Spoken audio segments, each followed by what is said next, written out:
And welcome on in, everybody. It's your Frogman here, King Pepe II, bringing you the latest on the Brown Dust 2 update with the Steam release. Dev notes came out yesterday. I was going to cover it yesterday, but I was busy with things in IRL.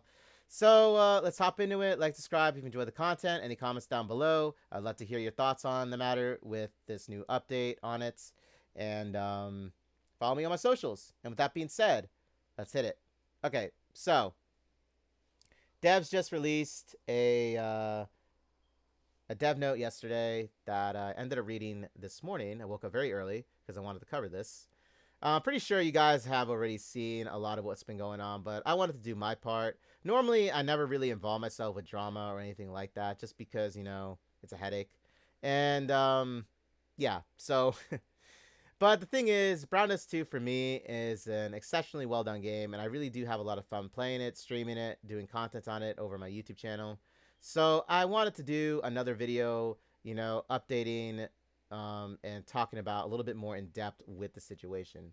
So I'm going to read the dev notes, and I also do have some other content here regarding things that could have happened with it as well that we'll later get into. So let me first read this. Okay. So, notes regarding the Brown Dust 2 release on Steam. So, this was posted yesterday. So, first of all, we would like to sincerely thank everyone who has been looking forward to our Steam release.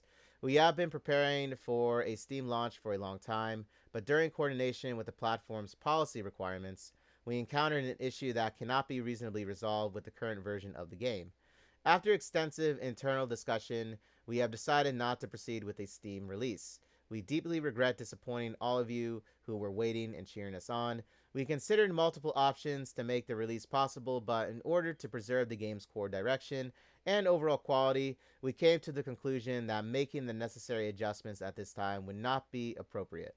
For everyone who supported the Steam release, we will still be distributing all previously announced rewards, including community event rewards related on Steam and wishlist milestone rewards. These will be sent out after the December 16th update. We are currently exploring alternative PC platforms that can provide a better environment for Brown Dust 2, and once a direction is confirmed, we will share the details with you as soon as possible.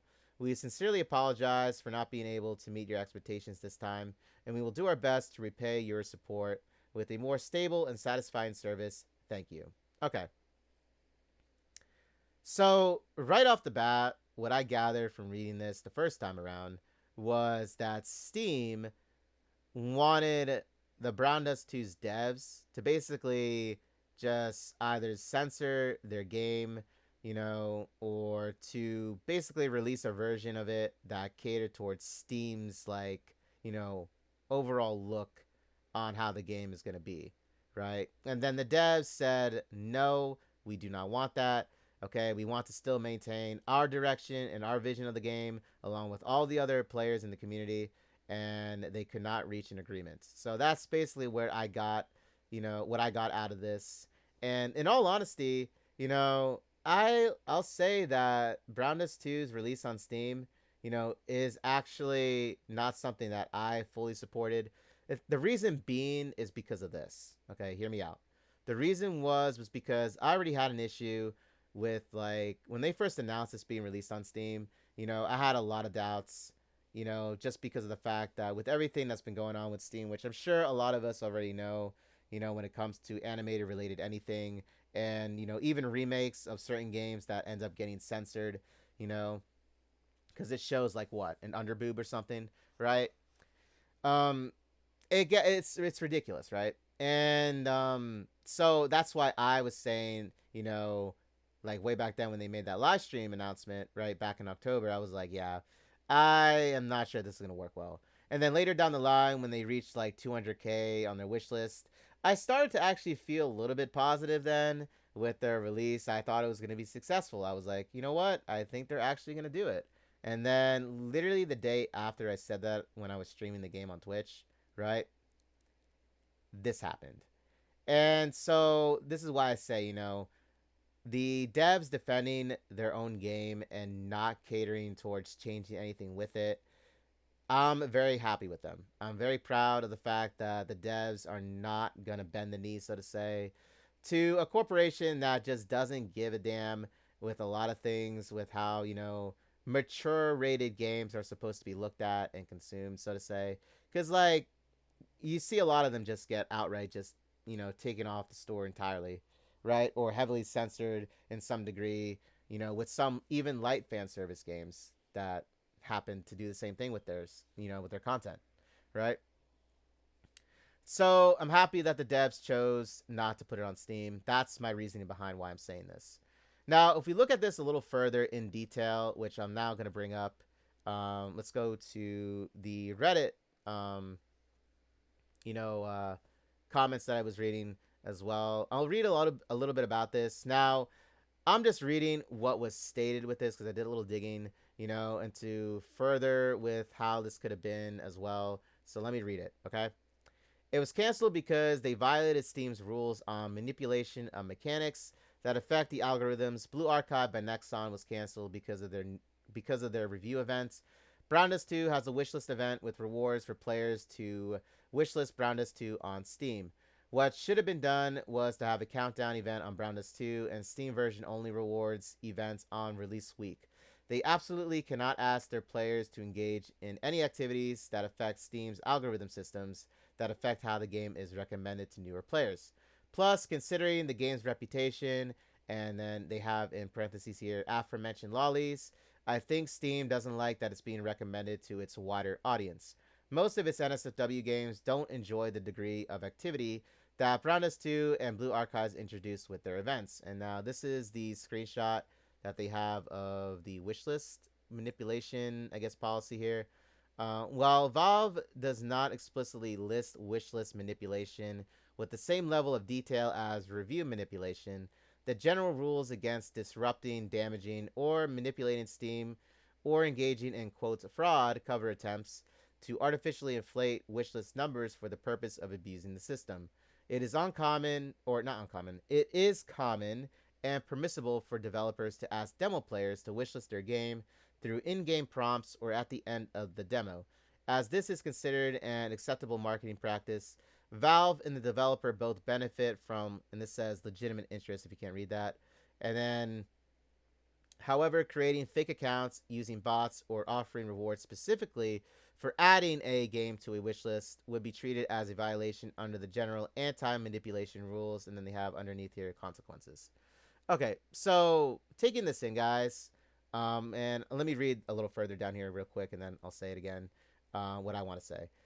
There is no evidence of this, somebody says in reply. Here's Steam's review policy, and here's Steam's wishlist info, which I actually did read. Nothing about wishlist manipulation is listed. Other games are running or have run successful wishlist rewards. They mentioned some games here: Oddword, Soulstorm, Gunzi, Palia, Sky, 007 First Light, Infinity, Nikki, and that's just a casual Google search. Blue Archive did run a wishlist reward campaign, but it also ran a review reward campaign, the latter being explicitly against the terms of service. The Blue Archive's response specifically mentions the delay was because of their reviews, and that review rewards would not be given out because of it. They did not remove the wishlist rewards, which would mean it's not against TOS. And they also said here that this was like an AI generated response or something like that, right underneath what they said here. I tried Googling quotes of your proof and didn't get anything. Is that just a chat GPT answer? Right, that's what they said here, because they said that is not a screenshot of Valve's wishlist policy. And they say, I'm not ruling the wishlist rewards out as a possible cause, but it seems unlikely considering the games which have and continue to do similar with no pushback from Steam. If I'm wrong and there is an actual Steam wishlist policy page that mentions this, I'd be happy to retract my complaint. Somebody underneath here says you might be right. On the other hand, it wouldn't be the first time a canceled game returns to the Steam storefront. And somebody else says here, yeah, somebody said like right here, they are likely getting downvotes because it is an AI answer and not an actual screenshot of Steam's policy. And then the same person that posted that same thing reposted it here. And they said, here's proof of my claims. Not really a speculation at this point, more of an educated guess. And they say the behavior is also a good example of why these policies exist. It is not an accurate reflection of the market sentiment of the product due to outpouring and sometimes senseless and illogical support from the established communities of these games. People don't really understand, but it's a form of customer rights protections. Same way how you wouldn't want to be lured to get a game because of how popular it is, only to find out 90% of the activity is bot activity, right?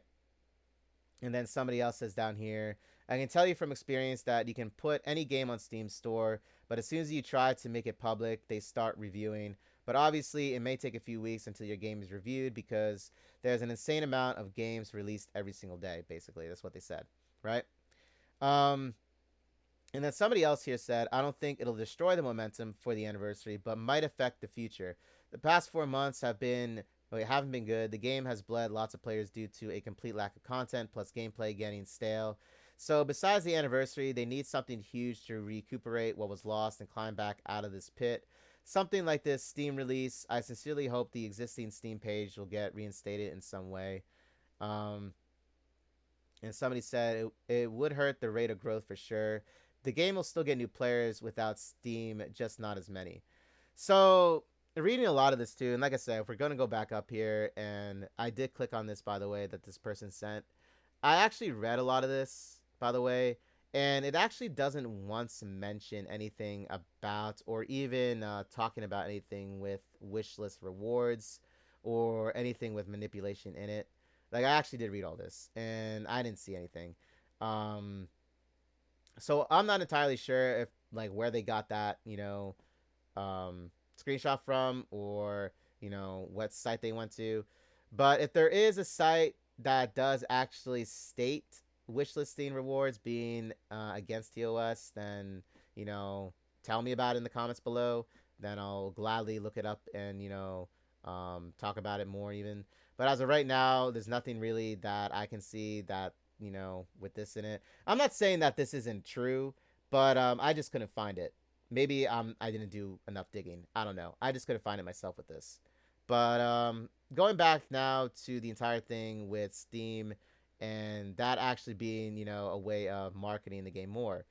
In all honesty, guys, Brownless 2, I know has had a run in with their like main story and everything.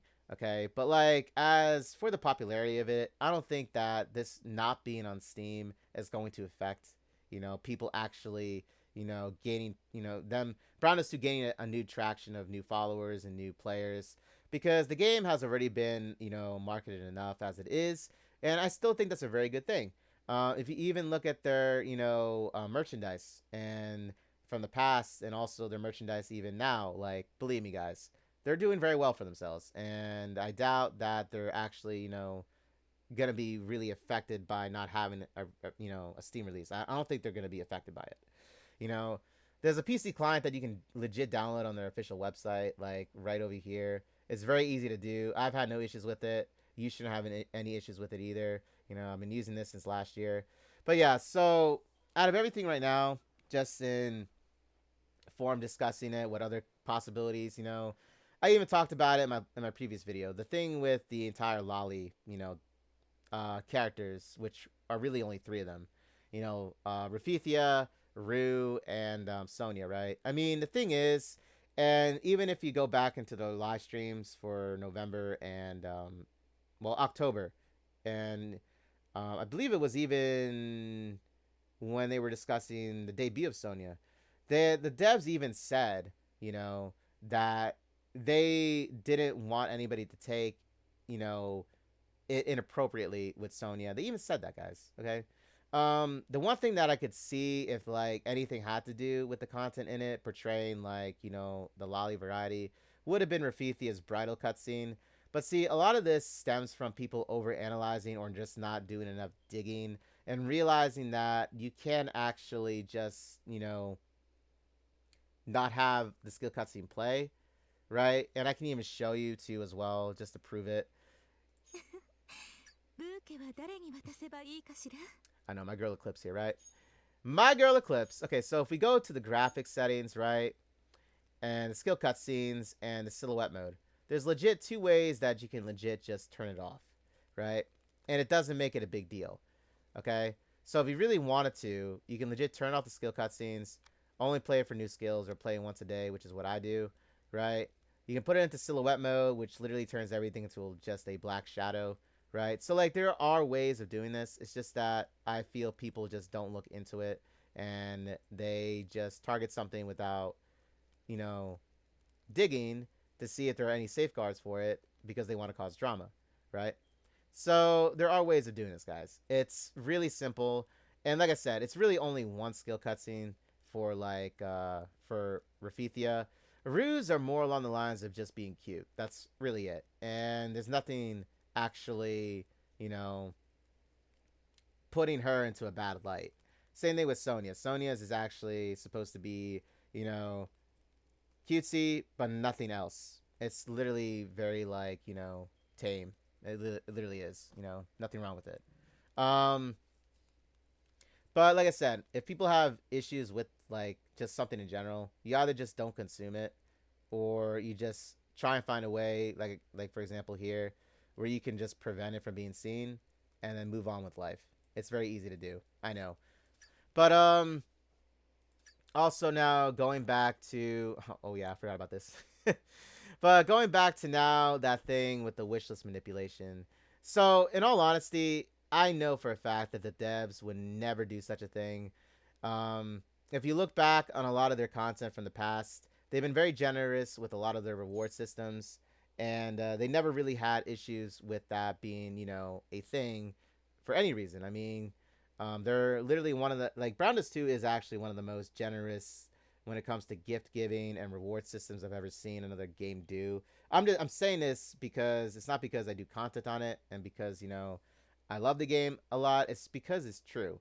I play a lot of other gacha games too that, and they're nowhere near as generous as Brownless 2 system, right? So having that even being remotely said, now I know that the person that posted that was just showing the policy, but I know for a fact that the devs themselves would never do such a thing with anything like bots or anything like that. Okay?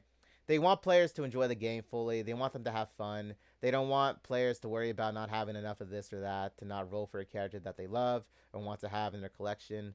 Okay?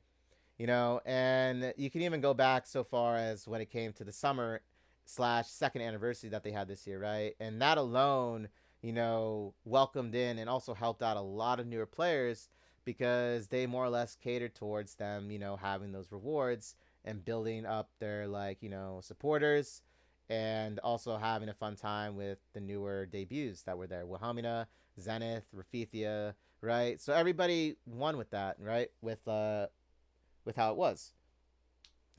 So yeah, and I think it's there's like a deeper meaning behind this entire thing with the cancellation, or it could just simply be because of the reward system, and maybe it was looking like it was like a review thing with the TOS, but with that we don't really know. All I know is that the devs themselves, I feel, did a marvelous thing and didn't cater towards changing any of their core direction with the game, you know. So yeah, I'm happy about that. But yeah, I mean, the game is more catered towards a mature audience, guys. You got to realize that.